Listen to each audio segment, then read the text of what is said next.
برگرد عقب، برگرد عقب. تو گفتی میام با فوتبال دیگه، من شوت نمیکنم. چه طرز حرف زدنه او؟ ها؟ چه طرز حرف زدنه؟ ای شوت نکنی الان هفتی. هفتت اگه نشد 10 هیچ دردی نمیخوره.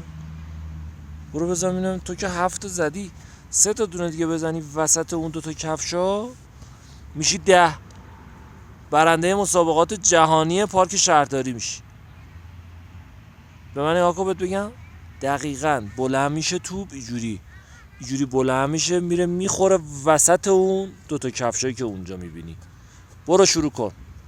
آماده نشونه گیری، تمرکز. آفرین. منتظریم ببینیم چیکار میتونی بکنی ها. آفرین. خیلی خوب بود، خیلی خوب بود. بارکلا، تو تونستی و این شد 8مین بار.